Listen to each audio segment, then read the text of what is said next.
ये बच्चों, हम लोग पिछले अध्याय में अभी पढ़ चुके पदार्थ का वर्गीकरण। पिछले अध्याय में हमने तीनों अवस्थाएं के बारे में जाने। वो मेरा भौतिक आधार पर वर्गीकरण। अभी हम इस अध्याय में अध्याय 2 में पदार्थ का वर्गीकरण पढ़ने जा रहे हैं रासायनिक गुण के आधार पर। रासायनिक गुण के आधार पर पदार्थ का कितना प्रकार है, कितने रूप में पाया जाता है, इस चीज़ को हम जानने के लिए एक यहाँ पर हम चित्र बना देते हैं। आप उसको ध्यान से देखिएगा, उसमें सारा वर्गीकरण किया गया है। पदार्थ को हम वर्गीकरण कर रहे हैं। पदार्थ से जब हम इसको वर्गीकरण करते हैं तो ये पदार्थ जो है फर्स्ट काम में 2 तरह का पाया जाता है। पहला ये शुद्ध अवस्था में पाया जाता है,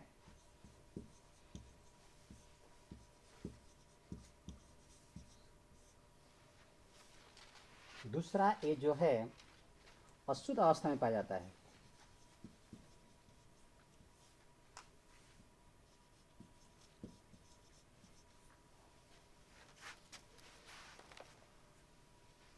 पदार्थ रासायनिक आधार पर यह शुद्ध होता है और शुद्ध मात्रा में पाया जाता है।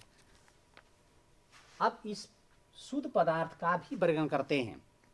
शुद्ध पदार्थ का हम वर्गीकरण जब करते हैं, इसमें हम पाते हैं कि शुद्ध पदार्थ भी क्या है, 2 तरह का है। शुद्ध पदार्थ में पहला जो हम पदार्थ पढ़ते हैं वो कहलाता है तत्व,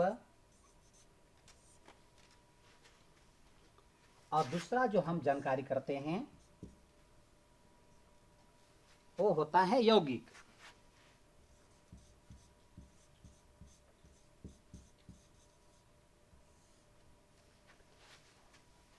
अशुद्ध पदार्थ का जब वर्गीकरण करते हैं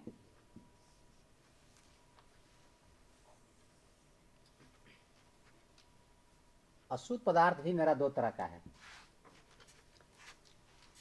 अशुद्ध पदार्थ में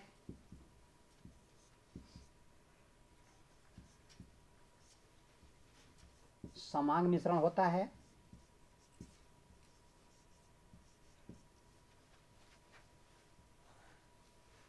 और दूसरा आता है विषम मांग मिश्रण।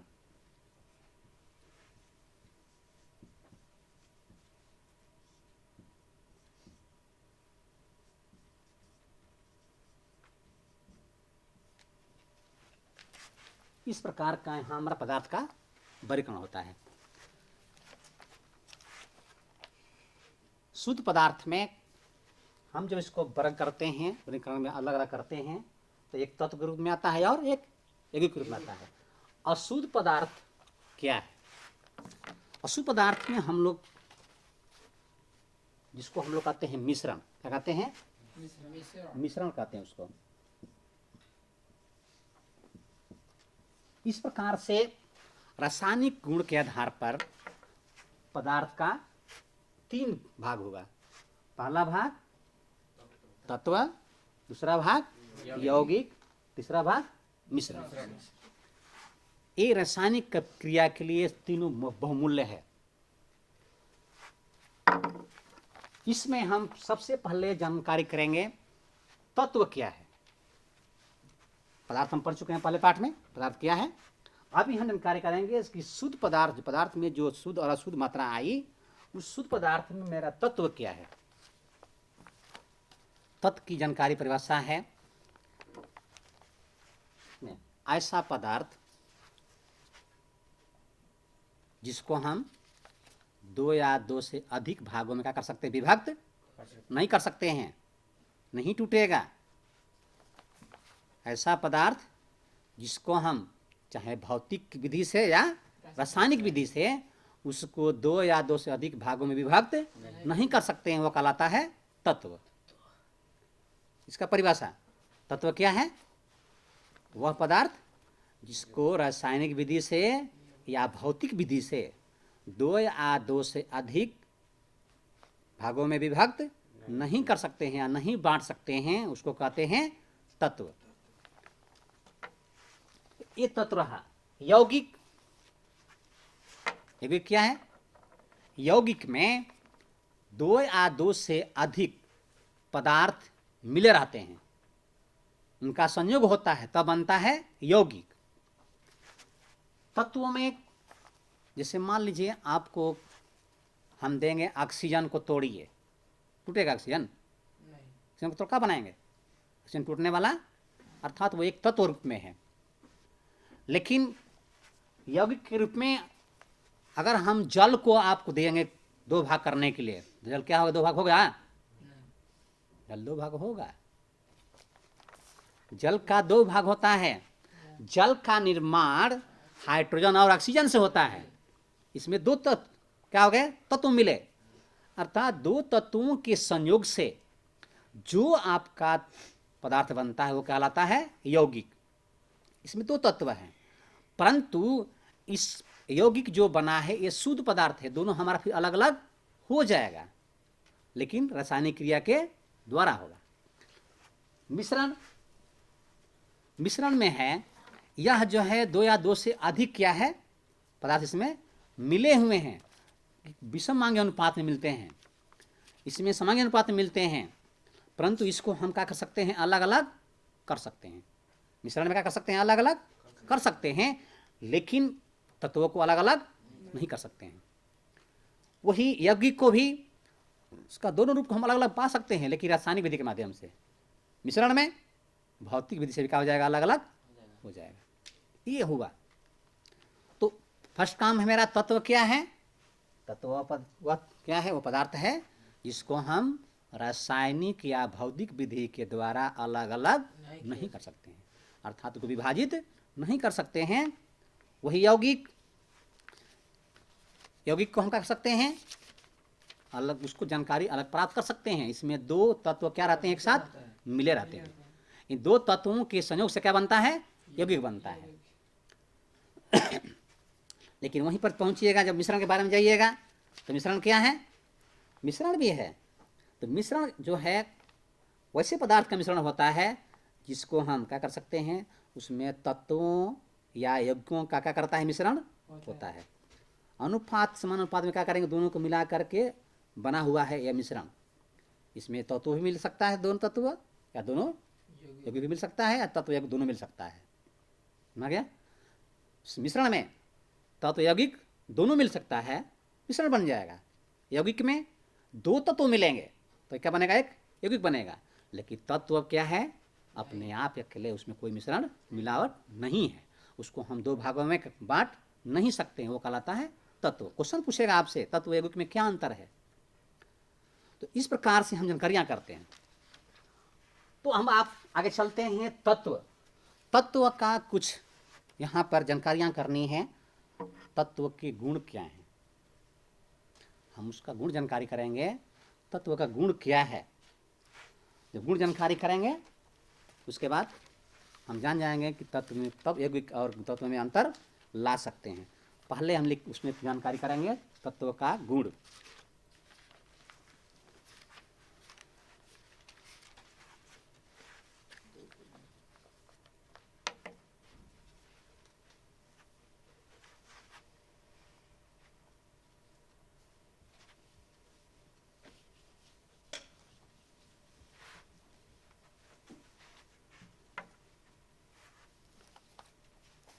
इक्कीस में विशेष आती है।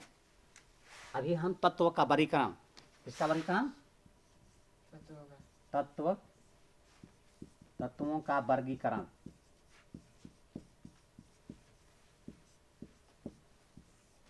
तत्व का वर्गीकरण दो प्रकार का है, जानते हैं, धातु और अधातु। तत्व कितने प्रकार का है? दो प्रकार का है। पहला इसमें आता है धातु, और दूसरा है अधातु। तत्व दो प्रकार के पाए जाते हैं, धातु और अधातु के रूप में। धातुएं इसका गुण है, गुण के आधार पर इन दोनों का किया गया है, अलग अलग किया गया है। तत्व में दो प्रकार गुण पाए गए, इसलिए उसमें क्या गुण के आधार पर क्या किया गया, उसको अलग अलग किया गया। अभी हम शुरू करते हैं धातुओं के गुण। धातु के क्या क्या गुण है, दो हो गया ये। अभी हम धातुओं के गुण के बारे में चलेंगे।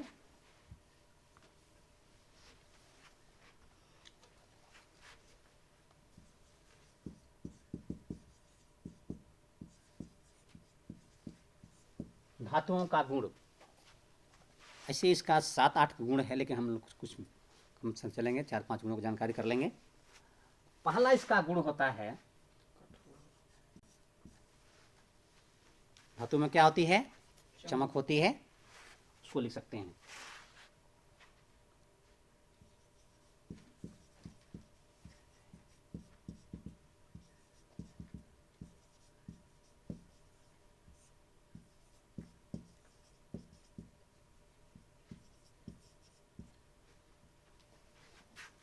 धातुओं में क्या होती है? चमक होती है। आप सोना चांदी को देख रहे हैं, चमक, उसमें चमक आता है, चमकता है। दूसरा इसका गुण है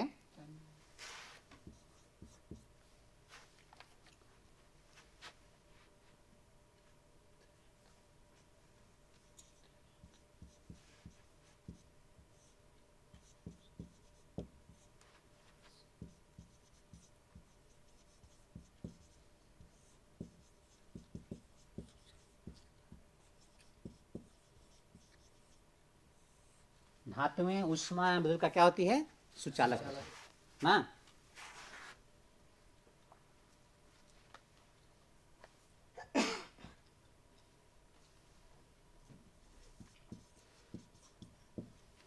इसका मतलब हुआ जो धातु रहेगा उसमें ऊष्मा की प्रभावित होगा, साथ ही साथ हम अगर विद्युत धारा प्रभावित करते हैं वो भी क्या होगा? आसानी से पहुंच जाएगा।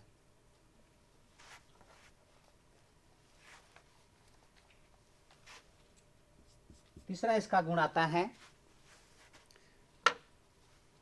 धातुएं जो है आघातवर्ध होती है।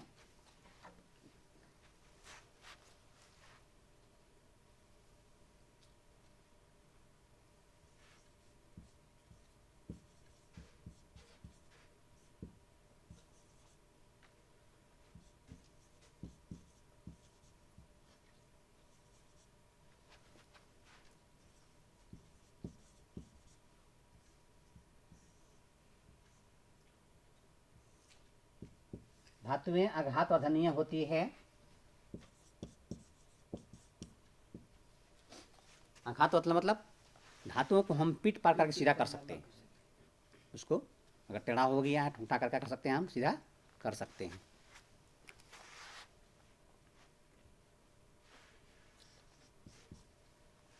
चौथा इसमें है धातुएं तन्य होती है, या तन्यता उसमें होता है, भी लिख सकते हैं।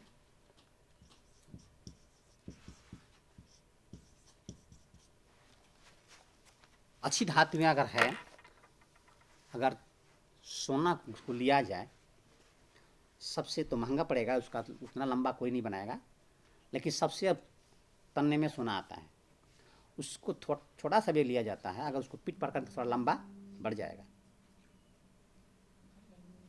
उसके बाद पित्तल का आता है, तांबा का आता है, सबसे पीछे में एल्युमिनियम का आता है। इनको ज़्यादा ठोठा कीजिएगा तो टूट सकता है, ये ज़्यादा लंबा तार इसका नहीं बनेगा। लेकिन सोना का तार बहुत लंबा बन सकता है, छोटा छोड़ा लेने के बाद एकदम पतला होगा, टूटे जल्दी नहीं। लेकिन महंगा पड़ने के बाद तार उसका नहीं बना पाएगा, कभी कभी बनता है, लेकिन तांबा का इस्तेमाल अधिक होता है। तो धातु में क्या होती है? तन्य भी होती है।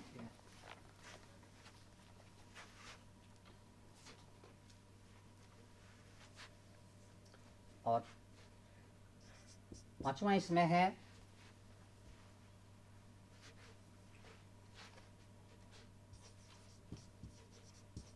अधिकांश धातुएं जो है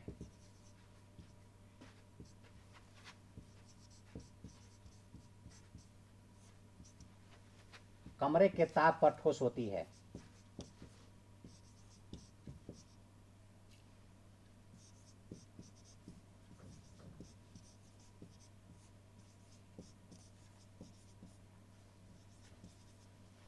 अधिकांश धातुएं जो है कमरे के ताप पर क्या होती है? ठोस होती है।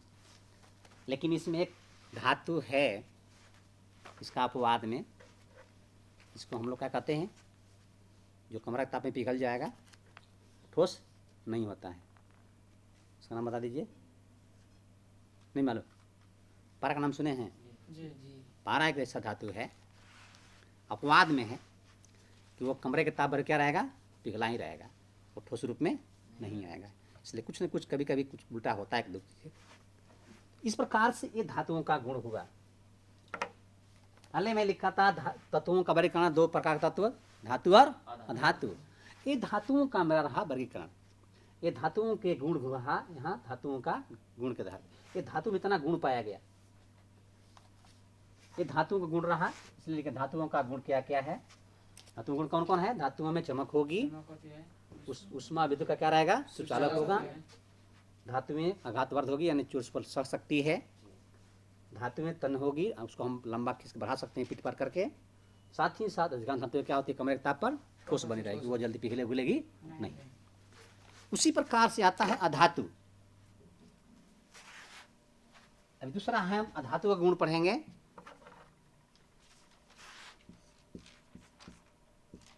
अधातुओं का गुण पढ़ेंगे। हाँ, अधातुओं को गुण क्या क्या है?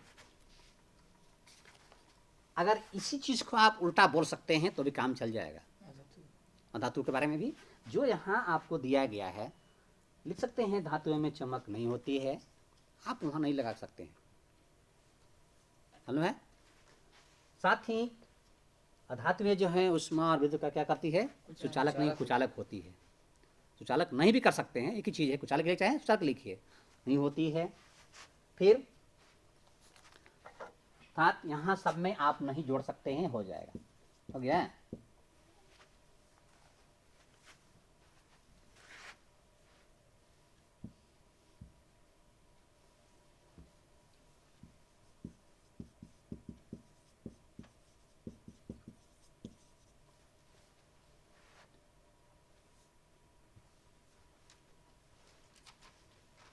कुचालक लिखेंगे,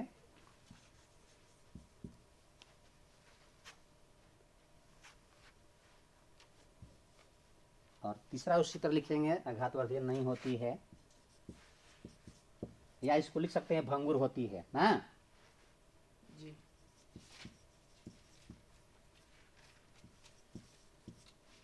उसमें लिख सकते हैं भंगुर।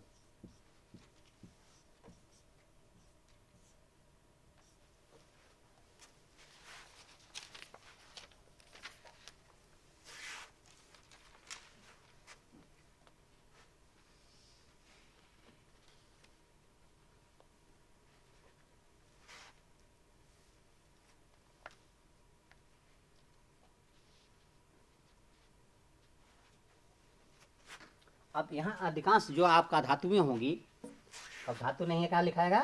अधातुएं। अधिकांश धातुएं क्या होगी?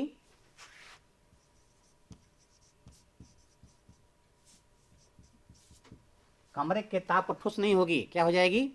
गैस हो जाती है। क्या बन जाती है? गैस बन जाती है।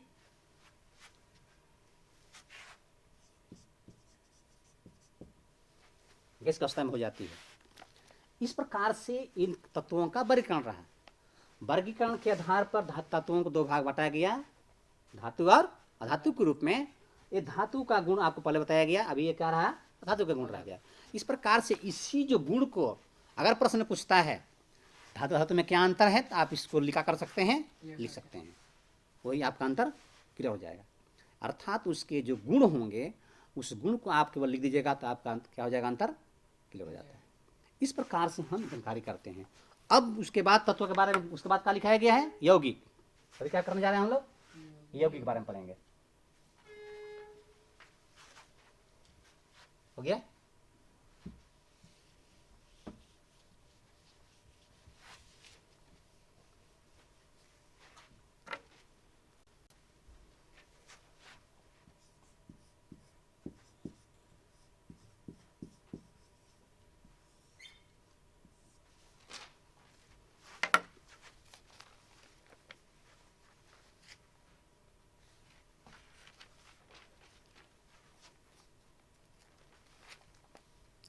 यौगिक के बारे में बता दिए।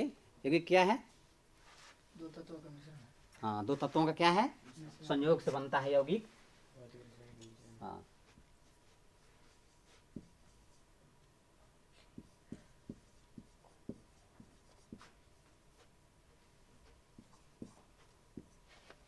कंपाउंड से मैंने मिलावट इसमें हो गया। एक यौगिक के बारे में परिभाषा इसका हम बता दिए। यौगिक में क्या है? दो तत्वों का मिश्रण। हाँ, दो तत्वों का क्या है? दो या दो से अधिक तत्वों का क्या है? एक मिलान है, संयोग है, वो क्या है यहाँ पर। परंतु यौगिक को हम रासायनिक अभिक्रिया के माध्यम से अलग अलग कर सकते हैं, इसको याद रखना है। मिश्रण भी क्या है? तत्वों का मिलान है, संयोग है, लेकिन मिश्रण को हम जो है रासायनिक विधि से नहीं बल्कि भौतिक विधि से अलग कर सकते हैं। रासायनिक विधि दोनों से अलग हो जाएगा, लेकिन यौगिक जो है केवल रासायनिक विधि से क्या कर सकते हैं? अलग कर सकते हैं। इस पर अंतर इतना ही है। तो कंपाउंड यौगिक में जो है हम सबसे फर्स्ट में हम लेते हैं जल की मात्रा को। जल जो है हाइड्रोजन से और ऑक्सीजन के योग से बना हुआ है। क्या किया है? हाइड्रोजन और ऑक्सीजन के योग से बनता है। ये दोनों मिला करके बनाता है दो दो मात्रा। हाइड्रोजन के दो परमाणु, ऑक्सीजन के दो परमाणु जब एक साथ मिलते हैं तब क्या बनाते हैं? H2 बनाते हैं। अब उस वक्त में हम आपको यहाँ बताएंगे, यहाँ पर तुलना देखिए, ये हाइड्रोजन की दो मात्रा ठीक है, यहाँ ठीक है, लेकिन यहाँ पर ऑक्सीजन की मात्रा, यहाँ पर परमाणु दो दिया गया, यहाँ कितना आ रहा है? इस चीज को हम थोड़ा सा ध्यान करते हैं, अंतर कैसे हुआ इसके बारे में हम आपको कुछ उदाहरण देते रहे हैं। मान लीजिए कुछ लड़के लोगों से जब कोई टीचर पानी मांगते हैं, लड़के बच्चे क्या करते हैं? जाकर पहले पहले अपने पिएंगे, तब उधर से लेकर के आएंगे। टीचर क्या सोचते हैं? कहाँ चला गया, इतना देर लगा दिया पानी पर, कितना समय लगा। या हम उदाहरण क्लास में भी देते हैं, बच्चों को दिया जाए चे ये 5 रुपया लो, जाओ चीनी खरीद के लाओ, शरबत घोरना है, वो क्या करेगा? पहले वजन में कम कर सकता है थोड़ा सा रिजर्व करने में, उसी को दे देंगे 5 बार इसमें करो, उसमें इसमें हिलाते रहो, तो क्या करेगा? वो चीनी की मात्रा कम हो जाएगी ना। उसी चीनी की मात्रा को इधर से उधर करते रहेंगे तो क्या हो जाएगा? तो शक हो जाता है, बन जाता है, इतना ही कैसे हो गया। तो इस प्रकार से यहाँ जब हाइड्रोजन का दो परमाणु, ऑक्सीजन का दो परमाणु, दोनों मिलकर क्या बनाया? एक जल को बनाया, निर्माण किया, जल बनाने काम कर रहा है। लेकिन यहाँ पर हम तो मिला रहे हैं कि मात्रा तो यहाँ कम हो जा रही है। तो उस स्थिति में हम इसको करने के लिए करते क्या है कि इसको दो करने के यहाँ दो करते हैं, तब यहाँ करते हैं तो यहाँ क्या हो जा रहा है? तो 4 को बढ़ जा रहा है। उस वक्त में अब इसको ऐसा करते हैं, इसका मतलब हाइड्रोजन परमाणु के दो अणु रहेंगे। कितना अणु रहेंगे? अणु के रूप में आएगा वो, और ऑक्सीजन के परमाणु के साथ जब क्रिया करता है तब क्या बनाता है? एक यौगिक बनाता है, एक जल का निर्माण कर रहा है, यौगिक बना रहा है। इस प्रकार से उसको कार्य करते हैं। तो अब हम पढ़ेंगे इसके बारे में, यौगिक का गुण क्या है, यौगिक का गुण पढ़ेंगे। तो यौगिक में इस तरह का उदाहरण आएंगे, जल होगा, अमोनिया होगा, हाइड्रोक्लोरिक अम्ल होगा, ये सब क्या है? यौगिक है। इस सब में दो क्या तत्व मिला हुआ है।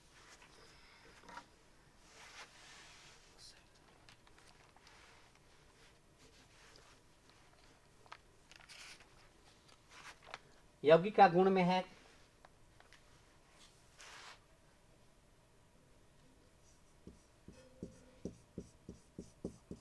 यौगिक का प्रमुख गुण आता है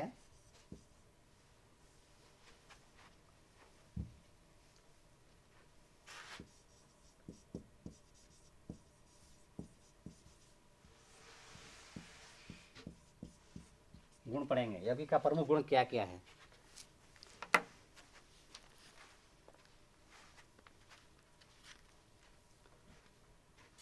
यौगिक का पहला प्रमुख गुण होता है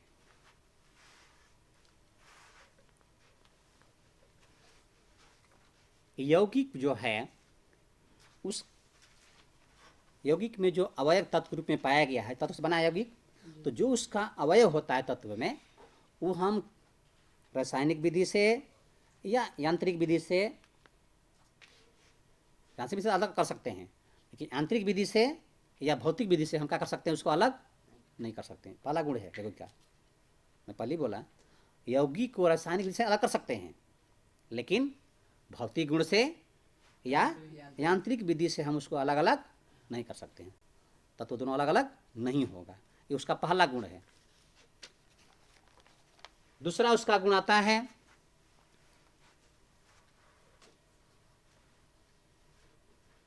यौगिक का जो गुण होता है, जो तत्व उसमें मिलकर बना है, उसके गुण में क्या रहता, दोनों के गुण में क्या रहता है, अंतर पाया जाता है, भिन्नता होती है, वो उसी नहीं रह जाएगा। वो जैसे पहले गुण में तत्व था, क्योंकि वो गुण आप आएगा नहीं, दोनों में अंतर हो जाता है। अर्थात तत्व का जो गुण था वो एक गुण उसके समान नहीं होगा। तीसरा उसमें आता है किसी यौगिक को बनने के समय में उसमें ऊष्मा और प्रकाश के रूप में जो है, जो ऊर्जा का वहाँ चाहिए, उसमें जो ऊर्जा का शोषण होता है या शोषण होता है, दोनों उसमें होती है। ऊर्जा का कभी कभी निकलता भी है, कभी कभी शोषण भी होता है, उसकी ये गुण है। चौथा उसका गुण है यौगिक में उसके अवयव जो है, उसके तत्व का जो भार होता है, उसके विचार से उसका निश्चित क्या रहता है, अनुपात होता है। निश्चित अनुपात में ही मिलाएंगे तब भी जाकर के क्या बनेगा, वो एक यौगिक बन सकता है। अगर जल की क्रिया बनाना होती है तो हम जल बनाते समय हाइड्रोजन का एक कितना अनुपात लेते हैं, हाइड्रोजन का एक अनुपात 1 रहता है और ऑक्सीजन का अनुपात 8 रहता है, तब क्या बनता है, एक जल बनता है। समझ लीजिएगा, 1 और 8 का अनुपात रहता है जल बनाने में। इस प्रकार से हम इस क्रिया को जब करते हैं, ये उसका चौथा गुण रहा। अनुपात क्या होना चाहिए, कितना अनुपात बनाए तो क्या बनेगा, अनुपात निश्चित होता है। पांचवा उसका गुण आता है यौगिक का जो द्रवणांक होता है और क्वथनांक होता है, वो निश्चित रहता है, वो घटता बढ़ता नहीं है। छठवां गुण उसका आता है यौगिक जो है एक समांग पदार्थ का मिश्रण होता है, मिलान होता है, उसमें पूरा पूरा क्या हो जाएगा, वो मिल जाएगा। और का जो है संगठन का गुण भी क्या रहेगा, उसमें एक समान रहता है। अर्थात अगर पानी में हम चीनी को मिलाएंगे तो कुछ समय के बाद आपको चीनी दिखाई पड़ेगा, अर्थात वो पूरी मात्रा में अपना पूरा आकृति क्या करता है, उसी पानी में मिला देता है। ये होता है समांगी मिश्रण। अर्थात में फिर अलग होगा ऐसे छान करके नहीं, रासायनिक क्रिया करना पड़ेगा तभी क्या हो सकता है, अलग हो सकता है।